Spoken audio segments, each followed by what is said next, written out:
समय हम राम रहीम नगर में हैं।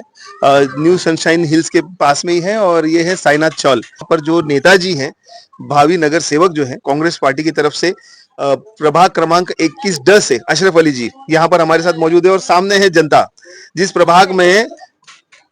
प्रभाग के नगर सेवक बनने के लिए वो जद्दोजहद कर रहे हैं, वही प्रभाग की जनता सामने है। दोनों आमने सामने हैं और प्रश्न हम इनसे पूछेंगे, समस्या इनकी होगी, जवाब नेताजी देंगे। तो पहले हम प्रश्न के लिए आ रहे हैं, हम पहले समस्या के लिए। भाई साहब, क्या समस्या है आपके यहाँ पर? पहले तो मेरा नाम प्रभाकर कुमार सिंह है जी। पहले मैं आपको चैनल का धन्यवाद देता हूँ।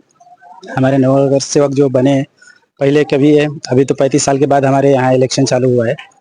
तो हमारे यहाँ बहुत छोटा चाल बना था, लेकिन ना गटर है यहाँ, ना रास्ता आने जाने का है।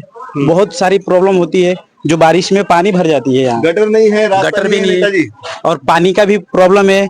उसमें ना गटर का तो थोड़ा सा भी मतलब लाइन ही नहीं दिया है। समस्या गटर की है, लाइन नहीं है और पानी भी नहीं है, बीएमसी का पानी नहीं है, लाइट भी नहीं, बिजली भी नहीं आया है यहाँ अभी। नेताजी जवाब दीजिए, पानी नहीं है, बिजली नहीं है, गटर नहीं है, आपका प्रभाग है, क्या करेंगे आके?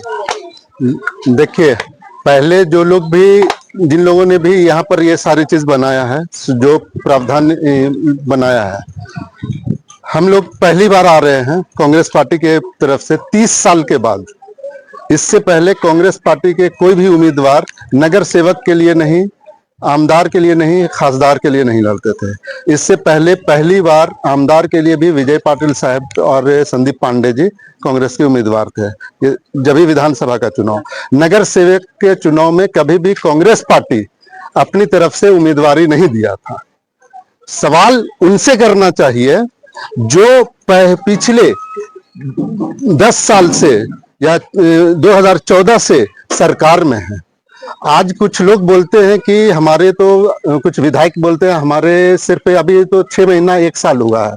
मैं उनसे ये पूछता हूं कि 2014 से आपकी सरकार केंद्र में, उसके बाद राज्य सरकार और महानगर पालिका, पिछले 7 साल से इलेक्शन नहीं हुआ महानगर पालिका का। ये महानगर पालिका की सारी देखभाल ये राज्य सरकार कर रही है। ये राज्य सरकार का दायित्व बनता है ये लोगों का, जनता का काम करना।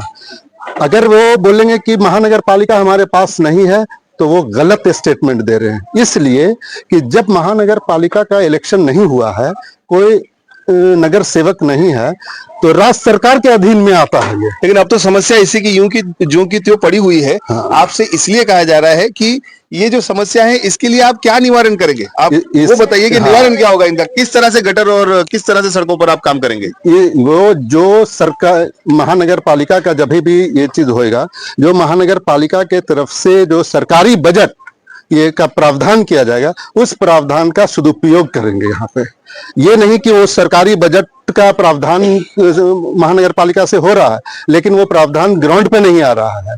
हमारी कोशिश भी होगी कि जब भी अगर आप लोगों ने दिया तो वो ग्राउंड पे लाएंगे। हमारे तरफ से किसी भी तरह का कोताही काम में नहीं बरता जाएगा। मतलब ये रहेगा कि पहला जब बजट पास होगा, हाँ, तो उसके अंदर गरीबों के लिए जो चौल है, उसकी जो गटर है, वो लाइन पर काम किया जाएगा, साथ ही साथ सड़कों पे काम किया जाएगा। और क्या समस्या है बताइए? कचरा फेंकने के लिए जगह भी नहीं रहता है, पैसा देना पड़ता है हम लोग को। नेताजी, स्वच्छ भारत अभियान चल रहा है, कचरा फेंकने की जगह नहीं है, क्या करेंगे बताइए? अब इसमें कचरा हर जगह है। यहाँ एंट्रेंस पे जब एंट्रेंस पर आप आए तो आपने भी देखा होगा कि एक बड़ा कचरे का यहाँ पर ढेर लगा हुआ है, कचरा यहाँ साफ नहीं हो रहा है। महानगर पालिका की हद हो गई है लापरवाही में। आप आएंगे तो क्या करेंगे, इसके ऊपर क्या करेंगे? यहाँ पे सबसे पहले तो जब हम आएंगे तो यहाँ पे जो कचरे का प्रावधान है, डब्बा यहाँ पे रहना चाहिए, रोड सही होना चाहिए, पानी की सुविधा होना चाहिए और बिजली की। आपको मालूम है, हमने जब भी ये चुनाव के लिए अप्लाई किया महानगर पालिका में जी, हमने 3-4 चीज पे फोकस किया है। पानी, रोड, गटर, स्कूल और हॉस्पिटल की सही व्यवस्था की जाए। स्कूल भी कौन सा, जो सरकारी स्कूल है, हम लोग पढ़े लिखे लोग हैं, सरकारी स्कूल में सही प्रावधान और सही ढंग से सरकारी स्कूल का निर्माण होना चाहिए। यहाँ पे होना है। प्लस एक चीज और मैं बोल दूं आपके थ्रू। जी बोलिए। एक चीज और बोलूं, मैंने ये भी लिख कर दिया है कि यहाँ पर हर जगह राशन जो धारक हैं, हाँ, उनको सही चीज मिला है और हर जगह एक कॉर्नर पे राशन धारकों के लिए प्रावधान किया जाए। बड़ी बात है, अच्छी बात है।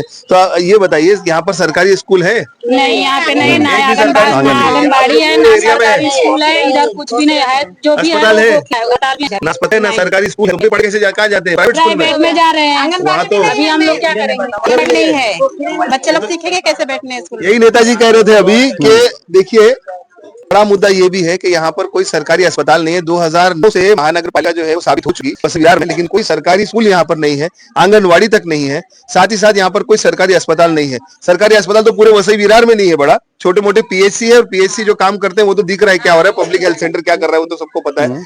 साथ ही साथ एक और देखिए समस्या है, आज आप नेताजी के सामने रखिए, जब ये जीत कर आएंगे तो आप इनसे सवाल कर सकते हैं कि आप हमारे पास आए थे, हमने ये समस्याएं बताई थी, तो आप क्यों नहीं हो रहा है? आप क्या कहेंगे समस्या और क्या है आपको? मैं ये आए हैं हम लोग के एरिया में, बहुत अच्छा लगा, लेकिन मैं यही बोलूंगी आगे आप अगर आएंगे तो हम लोगों का समस्या का निवारण कीजिए। हाँ, तो ये रास्ते की बातें रास्ते की जब लाइट टेंडर होगा तो पहले रास्ते का टेंडर होगा, गटर का टेंडर होगा, सफाई के लिए जो है वो दिया जाएगा। नेताजी एक आपसे रिक्वेस्ट है, रिक्वेस्ट ये रहेगी कि सिर्फ जो है वो महानगर पालिका के जो टेंडर्स हैं, जो उनकी स्कीम्स हैं, उसी पे ध्यान नहीं रखते हुए जो वार्ड के ऑफिसर्स हैं इन पर भी थोड़ी सख्ती होनी बहुत जरूरी है। वार्ड के ऑफिसर्स पे नहीं, महानगर पालिका के बहुत सारे ऑफिसर्स पे, बिल्कुल। और जो कॉन्ट्रैक्टर हैं, जी जो कॉन्ट्रैक्टर धांधली कर रहे हैं, बिल्कुल। कॉन्ट्रैक्टर में जो बहुत सारे आपने देखा होगा कि इन लोगों के बीच में मिल बांट कर खाने वाली चीज है, उस चीज को बंद करेंगे, करप्शन बंद करेंगे।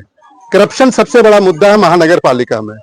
उस करप्शन जिसकी वजह से रोड की क्वालिटी, गटर बनाने की क्वालिटी, ये पानी के ये सब सारी चीज वो चीज बराबर नहीं है। ये पिछले कई वर्षों से मैंने इसके ऊपर काम किया हुआ है जी। तो ये क्वालिटी काम होना चाहिए कहीं पर भी। ये हमारा, जब भी महानगर पालिका में जाऊंगा तो महानगर पालिका में हमारा करप्शन फ्री महानगर पालिका होना चाहिए। बहुत बड़ी बात है। चलिए नेताजी, और कोई सवाल कोई करना चाहे, कुछ कहना चाहे आप? नहीं, यही हम लोग का समस्या यही है, हम लोग बस यही को। समस्या है, हाँ, ये यही। समस्या पूरी होनी चाहिए। हाँ। आप सभी ने ये देखिए ऑन रिकॉर्ड चल रहा है, आप समझिए ये ऑन रिकॉर्ड चल रहा है, ये मिटने वाला नहीं है, ये वीडियो रहेगा। जब नेताजी जीतेंगे तब ये वीडियो सामने लाएंगे, आप सभी सामने होंगे, तब प्रश्न पूछिएगा इनके ऑफिस में जाकर कि हमने तो ये सारी चीज कही थी, नहीं तो सबके मोबाइल में तो आ ही रहा है। आप वहां बताइए नेताजी आपने ये वादा किया था, ठीक है ना? तो अब बात करेंगे नेताजी से। सर जी, समस्या सामने है, लोग सामने हैं, समर्थन के लिए तैयार हैं, आपके साथ खड़े नजर आ रहे हैं सभी सब। वो पीछे भी बहुत सारे लोग वहां पर भी खड़े, वहां हम जा नहीं पाए, लेकिन जो है वो सब नजर आ रहे हैं आपके साथ में। जीत के बाद में आपने भी वादा कर दिया है टेंडर्स के ऊपर, करप्शन के ऊपर, सब कुछ सही है। इन सभी जनता के लिए आप क्या संदेश देना चाहते हैं? मैं इन सभी जनता के लिए ये संदेश देना चाहता हूं कि सभी को अब तक आप लोगों ने मौका दिया है, उनका काम भी देख लिया है, सारी चीज देख लिया है। पहली बार आपके सामने अशरफ अली कांग्रेस की तरफ से एक उम्मीदवार है, तो इस बार आप लोग हमें जिताने का कोशिश करें। और साथ में अब हवा को बदलने की जरूरत है। जब तक हवा नहीं बदलेगी तब तक आपका काम नहीं होगा। जनता का काम हमारे लिए सबसे बड़ा प्रायोरिटी रहेगा, सबसे बड़ा ये चीज, इसके ऊपर किसी तरह का कॉम्प्रोमाइज मैं नहीं करने वाला। ठीक है, तो आप आगे बढ़ो, हम तुम्हारे साथ हैं, हम तुम्हारे साथ हैं। तो ये जो पब्लिक मीटिंग रही, जन को सामने, नेताजी उनके सामने, समस्याएं रही, वादे रहे, और इसके बाद क्या होगा अगर जीतते हैं अशरफ अली। तो कैमरामैन विनोद यादव के साथ मैं बिलाल शेख, तहलका न्यूज इंडिया और पीएसके न्यूज के लिए।